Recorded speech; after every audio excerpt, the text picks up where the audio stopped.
ඒ මහත්තයා කිව්වා හාමුදුරනේ මට 62. මම වෘත්ති මේ වෛද්‍යවරයෙක් වෙලා හිටපු කෙනෙක්.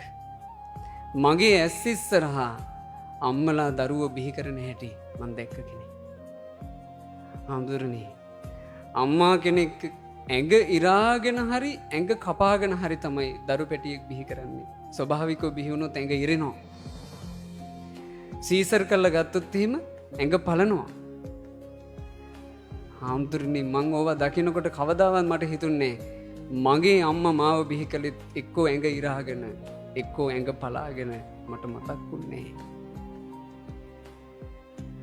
චූටි කාලේ දරු පැටවුන්ව රෝහලේ ඉන්න ටිකේදීත් අපි දකිනවා අම්මලා දරුවන්ගේ ආදරෙන් යටිපතුල් ලිබින හැටි. මෙතන අම්මලාට මෙතන තාත්තලාට මේ වචනේ කිව්ව ගමන් මතක් වෙන්න ඇති. අපිත් අපි පුතාගේ යටිපතුල් ලිම්බා. පොඩිම මං 8 වසරේ ඉන්නකොට තමයි අපේ අම්මටයි තාත්තටයි නංගි උපන්නේ. මම අයියා විදිහට මගේ නංගිගේ යටිපතුල් ලිබලා තියෙනවා. එහෙව්වගේ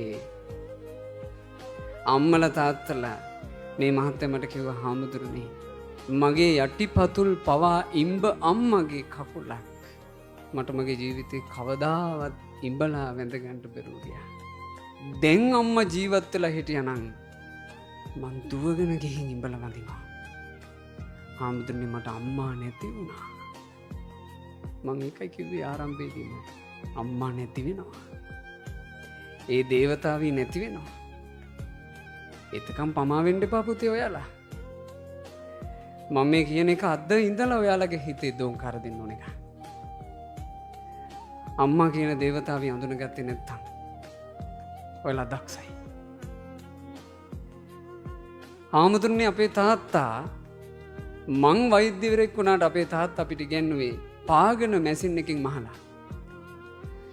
සමහරලට මේ පුතාලා දැකලා ඇති පාගන මැෂින්. දැන් අර මෝටර තියෙන හින්දා පාගන මැෂින් අඩුයි. ඉස්සර තිබුණා පුතේ මෙහෙම පාගලා මහන මැෂින්. ওই පාගන මැෂිමකින් ඇඳුම් මහනවා කියලා කියන්නේ හැමතිස්සෙම කකුල් වැඩ. ආමුදුනේ අපේ තාත්තා පාගන මැෂිමෙන් ඇඳුම් මැහුවේ අපිට ඉගෙනුවේ එහෙම. මට අද වගේ මතකයි තාත්තගේ නහරවැල් එලිපිච්චි කැත කකුල්. මට ඒ වචනේ කිව්වා.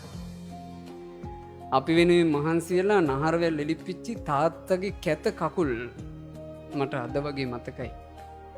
හාමුදුරනේ මට තාත්තගේ වෙහෙසිච්චි ඒ කැත කකුල් දෙක ජීවිතේ එකපාරක්වත් ඉඹලා වැඳ ගන්න බැරුව ගියා.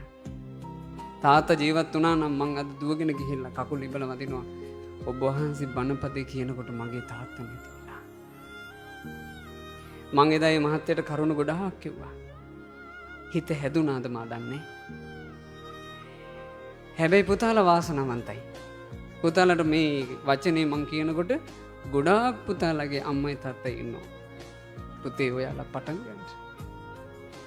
දෙමව්පියන්ගේ පායුග ඉඹ වන්දනා කරන්න පුළුවන් අය ඒක පටන් ගන්නට. මෙතන ඉන්න අම්මලා තාත්තලා දරුවන්ට තමන්ගේ පායුග ඉඹලා වඳින්න අවසරය දෙන්න. දරුවෝ දෙමව්පියෝ මට උපකාර කළා කියන එක අඳුනගන්න අදක්ෂ නම් මං හුස්ම ගන්නෙ දැන් අපි සමහරවට ඔය මේ රූපවාහිනී වල ප්‍රවෘත්ති වලට මහනව නේද ඇතෙන් අම්මලා ඇතෙන් තාත්තලා උපන් හැටියේ දරුවාව ඩස්බින් දාලා ගිහින් මාධ්‍ය ආදීන් අපි ඒවා ගොඩාක් දෝෂාරෝපණයට ලක් කරනවා. ඒක දෝෂාරෝපණයට ලක් විය යුතු දෙයක්. හැබැයි ඒ ඩස්බින් එකේ ඉන්න දරුවා තමන්ව ඩස්බින් එකේ දාලා ගියපු අම්මට දෝෂාරෝපණය නොකළ යුතුයි. හේතුව මොකද්ද? මේ මනුස්ස ලෝකයේ ඇතුලේ හුස්ම ගන්න අවස්ථාව ඒ අම්මා හිමි කළේ නැහැ.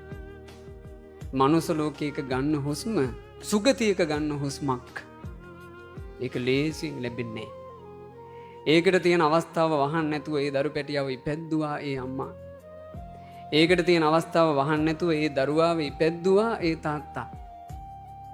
ඒ බඳු මව්පියන්ට පවා දරුවෙක් එපමණකින් ගුණ සැලකිය යුතු නම් ඔයාලගේ මගේ අම්මා තාත්තා ගැන දරුවනේ කවර කතාවද?